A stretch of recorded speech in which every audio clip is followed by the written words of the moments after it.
what happened was we would have to finish our classes in school and then rush to catch our positions in the lines.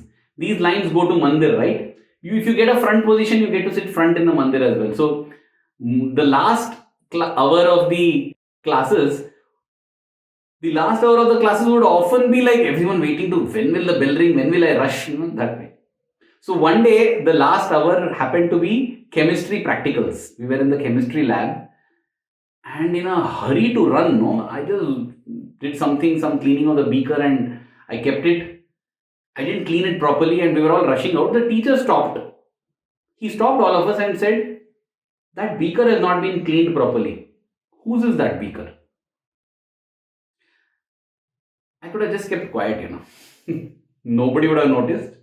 He wouldn't have been able to find out. Nobody knew because all beakers look identical. How can one know whose beaker is? Beaker is a glass, a glass vessel that we use in the chemistry lab. But then I thought, no, truth. Swami always says, speak the truth. You have to speak the truth, right? So I raised my hand and I said, I'm the culprit. Then the teacher said, okay, all of you can go now for darshan. Arvind, you stay back. You stay back. There are extra glassware in the cupboard there. Wash all of them properly and then only go. And I was upset because now I knew that I would not be able to rush for the lines. I would not be getting a front position in the mandir. I might even get delayed, that I might miss darshan as well. So I went and started cleaning all those glassware very grumpily, like, Swami, what is this, Swami? Simply I told the truth. I should not have told the truth. What is the use of telling the truth? Satyameva jayate. It says, truth alone triumphs. I said, Swami, this Satyameva jayate possibly works in some bygone era. Maybe in the Dwapara Yuga or the Treta Yuga. It doesn't work for Kali Yuga and all. Because it didn't work, Swami. I told the truth and I simply got into trouble. I was thinking that I'll be appreciated for speaking the truth. And so I kept muttering under my breath, useless, good for nothing like that. So upset I was that I didn't notice that the teacher himself didn't go for darshan. He was also waiting there. These teachers, really, Swami's teachers are gems, they are angels, they are epitome of good qualities, and really a great privilege and honor to have studied under them. I was so lost in my own sorrow and frustration that I didn't notice that the teacher, now I realize it, that time I didn't notice that the teacher himself didn't go for darshan. He also waited for me. In fact, after some time, he came and helped me in washing as well. But I was too lost in my frustration and anger and irritation on him and on Swami as well. For why on Swami? Because he has given us such useless, non-working theories that truth is good, truth is God, you should speak the truth and all, because it's of no use, maybe. Especially in Kali Yuga, it doesn't work. So he helped me to wash and then he told, okay, you go now. I rushed. And as I rushed to the mandir, everybody had already gone. As I rushed to the mandir, I was going on thinking. I was thinking, Swami, I thought, let me turn this situation to my advantage. I said, Swami, I don't think speaking the truth works in this time and era. If you think it works, then today I should get the chance to offer a handkerchief to you. Otherwise, I will think that this doesn't work. Truth doesn't work in Kali Yuga. So you see, if truth works in the Kali Yuga, I'll get a chance to offer a handkerchief to Swami. What do I mean by offer a handkerchief to Swami?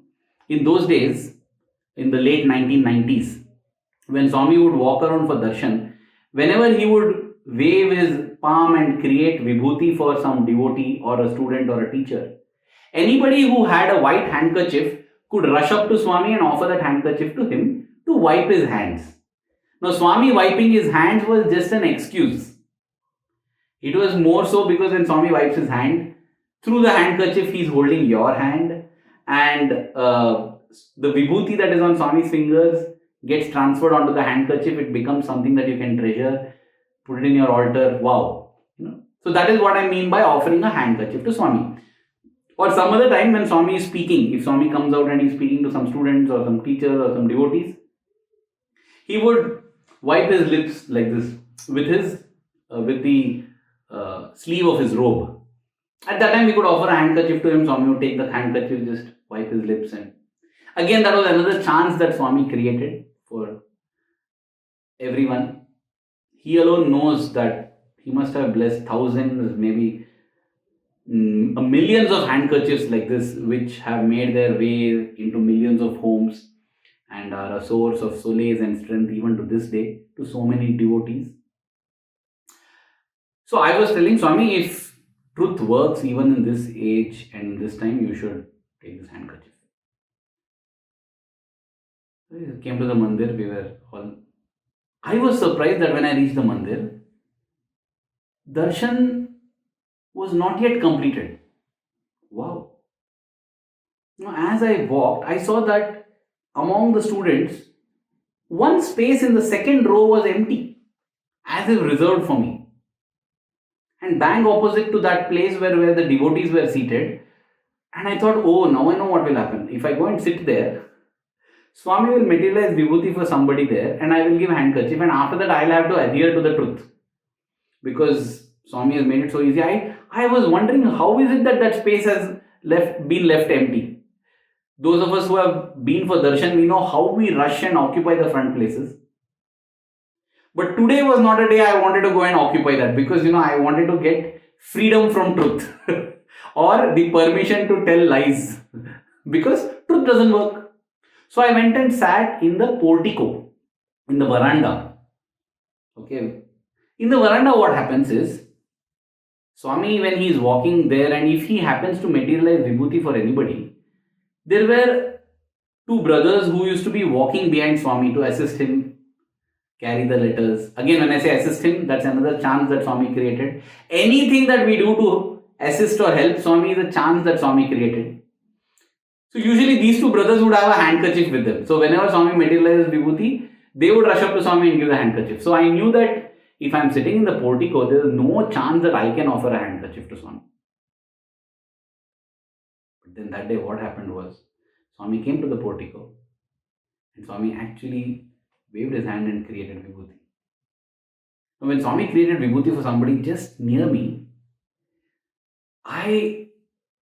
out of instinct, I just pulled out the handkerchief from my pocket, but then I thought, oh, okay.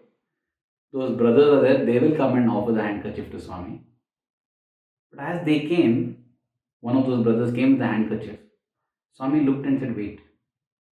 And then Swami looks at me and says, come here, give me. He called me. He took the handkerchief, wiped, smiled at me and gave it back.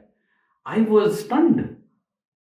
I went back to my place, sat down, and even as I sat, the brother next to me patted me and said, something special, huh? What you had asked Swami? Something special is there. Wow! Not only had he made me feel special, even others had noticed that there is something special about it. Because the monkey mind has this ability to play a joke that maybe you're thinking that it is special, it is an ordinary thing only. It needs reinforcement, and here was somebody reinforcing and telling it there's something special that happened. So the long and short of it is that I I have to continue speaking the truth.